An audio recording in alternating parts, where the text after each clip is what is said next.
Hello and welcome back to Boat&Blade. Today I have the Nord ship from the guy in Ostakon who's fighting the Sea Raiders. It's like the first startup ship. We're gonna try to find some cogs on Vlandian Mercenary so that I can fight Vlandians so I can get my first cog without buying one. I got some crew, Vlandians, Vlandian archers, and some Nords from the intro quest. So let's go find some cogs. Get this Vlandian crew, this Vlandian navy started so that we can dominate the sea.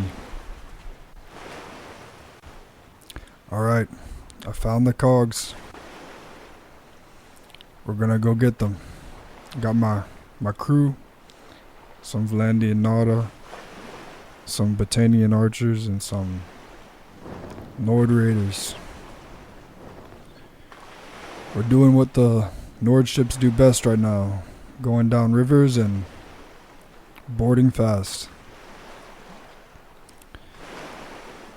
I have quite a large number of crew and quite a lot of archers, so we just by having a lot of archers, this could give us some advantage even though we're going against two cog ships. We're gonna try to see if we can flank them from the left side.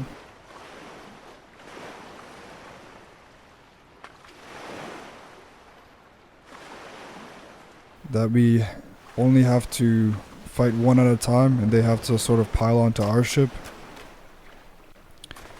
There's actually three ships here. Oh man. Well, they're gonna have to, we're gonna board this one here and they're gonna have to board their own ships in order to get to us unless they maneuver this way. This way we have a sort of pipeline. We're gonna beat them in the melee. But I think we also have more archers than them, so that's giving us some firepower advantage. We've already taken some enemies. My crossbow skill is not that good. This is just starting off.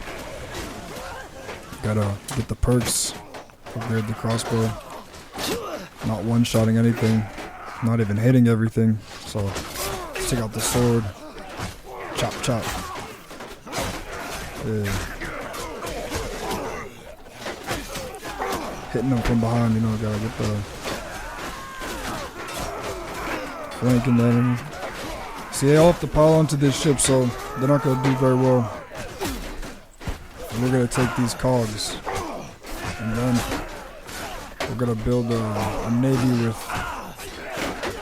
with the cogs that has projectile advantage from the rear platform.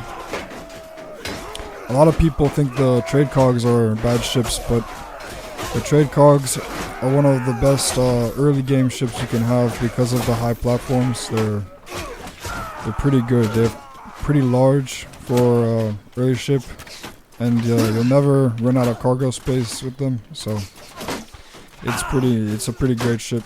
You can travel different kinds of waters with them. They're pretty versatile.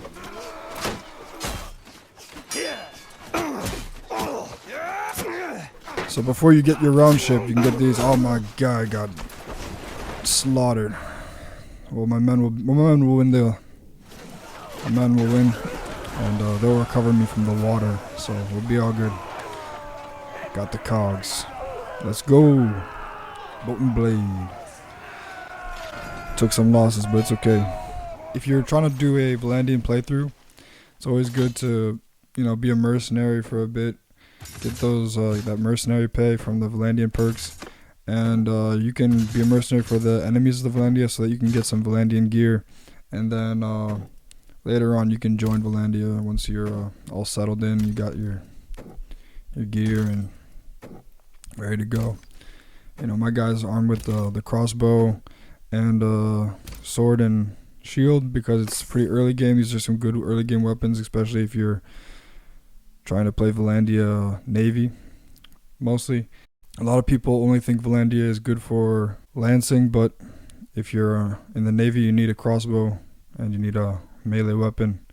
So sword and shield is pretty basic. If you're later game, you can get also a two-handed sword, a crossbow, and then maybe a lance if you want to miss out on the shield. So all depends. Then you can do both, lancing from horseback and also fighting in close quarters on the ships pretty well, and having that also that a crossbow for the projectile advantage on the sea. So it's a pretty good setup. Oh, so yeah, here are the cog ships, and they're fine. They're fine ships. That's pretty much all for today. Next few videos, I'll be showing some battles with cog ships to show how underrated the cog ships are.